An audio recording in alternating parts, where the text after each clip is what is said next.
Within this box lies ultimate Clubhead speed, as well as a saw back, a stitch, and probably multiple swing floors. Let's give it a try.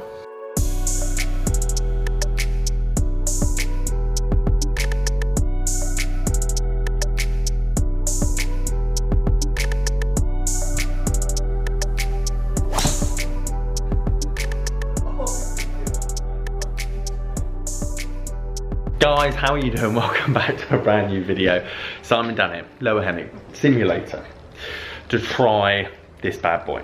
Give it a review, give it a test, give you the pros and cons of speed in general, because I'm not just going to butter it up, it's all great. And I'm going to give you some pros and cons of trying to go for clubhead speed and actually how to gain distance without clubhead speed, as well as give you an update. I thought it's about time. Let's see where the driver's swing speed is. I'm going to personally be training anyway. I do want to do long drive this year. I do want to collaborate with other long drivers, and obviously over the last few years with the pandemic, that has not been able to happen. So we've diversified, we've done a lot more secondhand content, and throughout this year, whether it's more of a personal journey, I just go and do it for my own like fun or hobby, or I vlog more of it. It's kind of down to you guys. Obviously, if you like these kind of videos, please leave it a like, comment that you do, and I'll upload more of these channel, or I'll just carry on with the secondhand stuff, or a bit of both, whatever it is. Obviously the secondhand stuff is very much going to be a staple, but if you are interested in this kind of stuff, me on my own personal journey of getting faster, whatever and however that may be, then obviously express that in the comments, and obviously leave this video a like, and I will know that you will want to obviously watch more of this. Probably should explain what's in my hand. So first things first, I need to let you guys and make sure you guys are aware. The gentleman, Hayden, from Raw Speed, has sent me this package on the floor here for free. So whatever I say in this video, I want you to be very aware that they've sent me a £130 or £129 product for free, and obviously it's in my interest. Obviously I get sent or get asked to be sent a lot of free stuff, and I turn down a good portion of it because a lot of it is crap. However, with not having my speed sticks, because I did have speed sticks in the past, Greg nicked them. He's had them pretty much through the majority of lockdown, but because I haven't been training, I wasn't really that worried. And when Hayden did email me just before Christmas, Simon, would you be interested in reviewing these and trying these and having these? Obviously, I was like, yeah, why not? I need something to obviously train with, so I'll give him a go. But it's important. They sent me these for free. So whatever I say, you do have to take with a pinch of salt. But I'm going to give you the pros and cons, what I think is good about this, what I think is bad about this, and also just general. I get lots of emails and a lot of questions about, Simon, I want to gain speed, and my first question back is always why? Because a lot of people associate it, especially with the PGA Tour, especially with where the game is now, especially with Bryson. Everyone's like, if I gain raw distance, I will play better golf. Yes, you will, if you have the wedge game of the top 100 players in the world, but the majority of you don't, let's be honest. So raw distance not necessarily is always the answer, but for long drive, clubhead speed definitely is. Let's get out of the packaging. I want to see what's involved. If you are interested in this by the end of the video, Raw Speed, I'll leave the link, Raw Speed Golf, and it's quite easy obviously to find. And £129, which the reason I first said yes to Hayden is that I think this is a more affordable option than the Speed Sticks or Super Speed Sticks, because £250, I always said, for the amateur golfer, just seems like a lot of money. I mean, you're almost building a whole bag on £250, which I've shown you in the past. But 129, I can get behind, and I like the fact that you've only got one stick and 3 different interchangeable weights. That's quite cool. Okay, so inside the box, obviously you get your one Raw Speed stick with 3 different interchangeable weights, which I'll show you in a second. And obviously we want to test the durability and if they come loose or anything out throughout this test. Obviously you get the rules there, so you ignore that. And then you've got a very simple program on the bottom here. I think they do have more videos. I think they've got quite a few people that they sponsor as well, and quite a few more videos on their website to explain a lot of this. But I've just had a brief look through. We're going to do one of these steps. I think what we're going to do is probably do probably week 5 and 6, because obviously I've done this in the past. Does that look for yeah? So what we're going to do is we're going to measure my clubhead speed. this is important, and I obviously want to give my insight. Obviously I did a bit of training and a bit of long drive training. I'm nowhere near expert, and obviously I do want to get a lot more long drivers on the channel to give you their expertise as well. But overtraining is the only way that I've learned in the past to build clubhead speed, i.e. you get a heavy weight, heavier than your driver, and you max out your swings to a certain pinnacle or optimal state that you can obviously swing within yourself and obviously get more clubhead speed. That's the only way I've seen it. Obviously I think gym, mass, health, flexibility, nutrition, yes, this all helps in part, but the one thing that I noticed that as soon as I stopped or didn't do, i.e. the overtraining, clubhead speed just dropped off the face of the earth. So that's one thing to take away from this. Obviously, however you do that, whether you build your own or buy one of these or go speed sticks, whatever, I have found in the past it's the only way I did get quicker, as well as obviously swinging my long drive driver flat out as well. So you could probably just do it with your driver. You could do these exercises here, like face on, opposite, back and front, and you probably will gain clubhead speed. So I do, and I am a big fan of these kind of routines, but like anything, you have to do it like a gym, 3-4 times a week. So today's test, we're going to be using my PXG driver. I'm going to do 5 warm-up swings with this. So we're not going to use this. We're going to do 5 warm-up swings, and then I'm going to literally try and hit this as hard as I can. I really couldn't care where it goes. I am purely interested in clubhead speed because a lot of you aren't interested in long drive, but this would potentially be a good warm-up aid for when you get on the golf course. Again, you don't have to buy this, you don't have to use a speed stick, you could just do any kind of warm-up, but I do want to show you the importance and how much speed you can gain, especially if you're this morning player that goes out at 8 o'clock in the morning and you wonder why your back line's so great and your front line's so awful. It's because it's 4 degrees and you've literally got out of the car and had a bacon roll and gone the first tee and you're like, oh, I don't know why I can't hit a golf ball. It's because you've done 0 warm-up. Like, this is a game, this is a sport. Warm-up is relatively important. So to show this, I want to do a test. 5 warm-up swings, and then we're gonna do 5 flat out swings, as hard as I possibly humanly can swing it. We're then gonna do the drills, and then we're gonna do 5 ultimate fast swing speeds. Again, is my ball speed up? Is my clubhead speed up? And then I'll also want to go through why clubhead speed isn't all that. I probably should show you how this little catch system works as well. So I thought initially it's going to be like a key, like you have on like a Callaway or Mizuno or like any other driver, but it's not. It's actually just this little catch.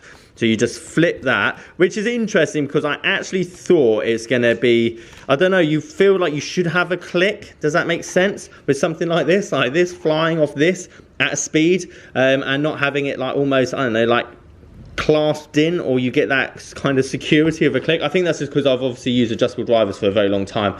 I don't know, it's just obviously inbuilt. You've obviously got the 3 weights here. What's the first one I'm using? Week 4, 5. So we're using, oh my God, we're literally going in big, aren't we? So we're going 200 straight away, and then obviously you just screw this back in. Hang on, let me let the camera focus so you guys can see. And then you just tighten it up, and that is essentially it. Again, we're going to find out through the next. I like to think I swing it faster than most amateurs anyway, so if I can't get this to fly off, then hopefully you guys won't either. Right, 200 gram, let's go through this. Oh no, I need to hit the drive first.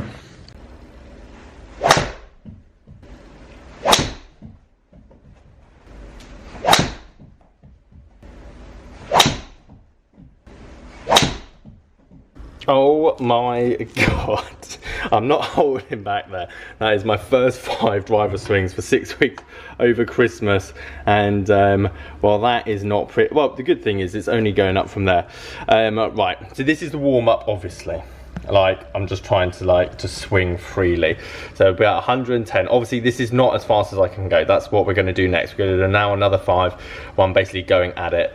Ball speed at about the 160. Obviously like 290, 270, 290, 240, X, Y, and Z, and then a nice little 140 there. So yeah, that's not pretty. Okay, 5 as hard as I can.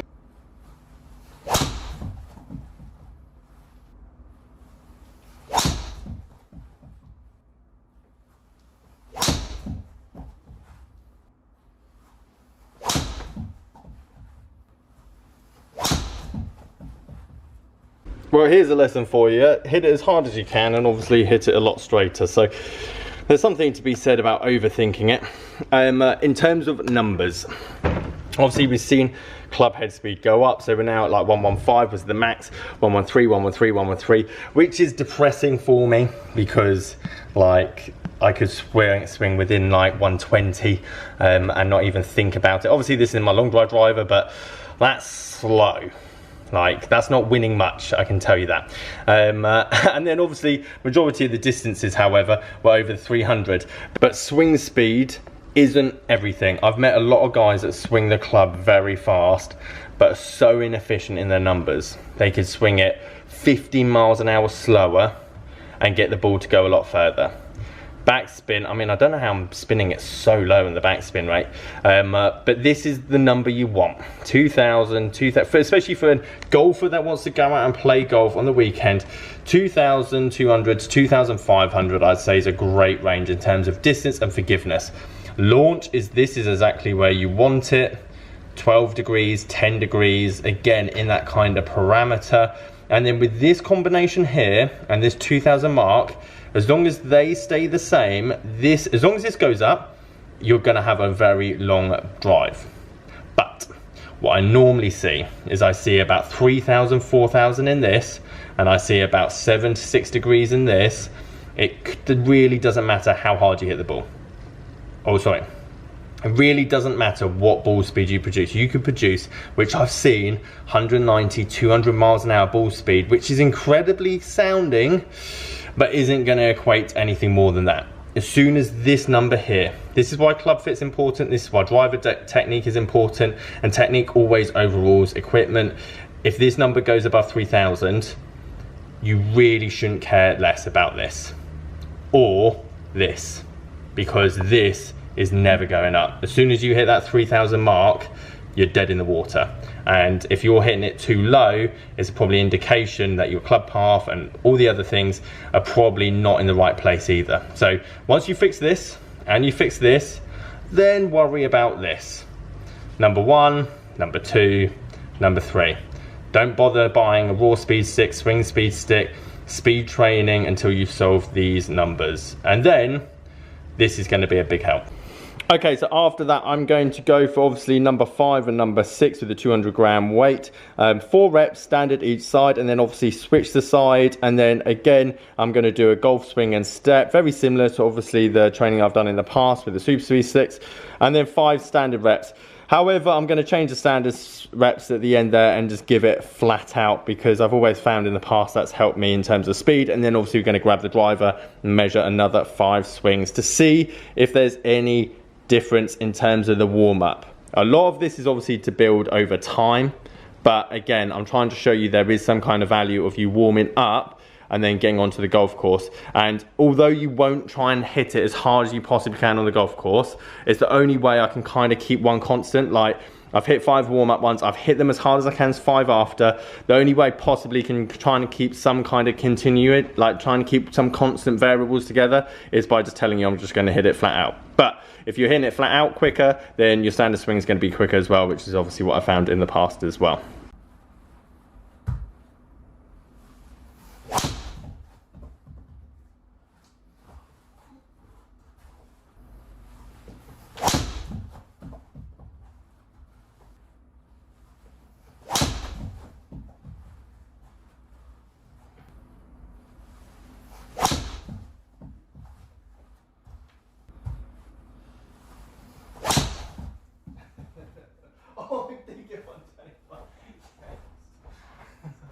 I couldn't have wished for a better ending, and obviously to prove my point more, we did finally get that 1-2-1. I kind of just threw everything out of the wind. I'll replay the swing.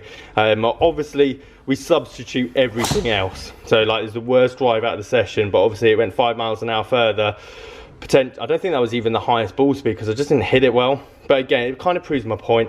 Yes, this is great, but only if these are all good as well. Do you know what I mean? If the backspin's great and the launch is all, well, the launch wasn't bad, but that's because it's just hooded and shut and rubbish. But if we look at, obviously, I think the grouping was good as well. I think the groupings, I did pretty much, apart from the last one, is pretty much all on point, which is, so clubhead speed on the last one, just a lot more consistent. Obviously all 1.6s, we did throw basically everything at the last. That's as max as I can get. I mean, that was almost my warm-up swing with my long drive driver back in the day. So now we've got a lot to make up. I'm hoping we've got a bit of muscle retention to obviously get back there quicker than I'd like. But overall drives were a lot better. Obviously you saw a lot more of those hit, a lot more struck, That's a lot better. Obviously launch was good, spin was, there's a reason this driver won't be coming out the bag. I mean, I haven't really found a driver, this PXG, that spins the ball as low as it does for my Clubhead speed. Obviously I'm not swinging it that fast at the moment, but launch is just, like, that's perfect numbers. Like, if I put another 50 miles an hour on that and keep these the same, that's like a 400-yard drive. But as you go up in this naturally increases anyway, so then you have to kind of lower this or optimize this a bit more. But again, basically all around the 300 mark, which is great. Like in terms of total distance, apart from obviously the last one. And again, you look at the start, so this was my warm-up swings. We were at 100, 107, 110, obviously wasn't giving it anything, but we still got like a 294 drive. I think this is what's important here. 109, so almost 10 miles an hour slower than my final swing. Ball speed was at 162, but because these were good, like, okay, that's a bit low, but you still got, you can see where the distance has come from. This is when I was maxing it out before the warm-up. So we had 110, 113, 113, 115, 113. So on average, all mine were above after the warm-up. Just trying to max it out. Now, I'm not going to max out on the golf course, but again, as you can see there, this was literally me trying to hit it as hard as I can. And then after the warm-up, 116, 116, 116, 121. And again, I'm pretty sure, again, not a PT, but if you did a warm-up before you went out, I'm pretty sure you're going to gain 5 miles an hour, which is essentially you gaining 15 yards out on the golf course with your driver, and then obviously a few more yards with all the other clubs. So that's exactly what I'm going to be doing now, and I will try and show you some kind of progress. Depending how many videos you actually want up, then obviously leave me a like and comment down below. But I'll give you some progress, but this is kind of my hobby. This is what I love. This is what I love doing. I love the fitness aspect, and I can't go to the gym just for pure, like, vanity. I need to have a goal to go to the gym, and if I've got an event coming up, a long drive event, then I will train and just do what I did last time. And we did get some decent Clubhead speed, maybe not championship winning speed, but we were getting there, and we need to obviously get back there. But I'm 30 now, and I do feel like there's only so many years you can leave it until you honestly give it a go. War speed 129 is what I'm going to be using. I'm not telling you to go and buy it, but I think it is a good affordable option to obviously get your Clubhead speed up there, in terms of not value for money, but one of the ones that I know works for me. Guys, if you like this video, leave a like, subscribe if you're new. Catch you guys there.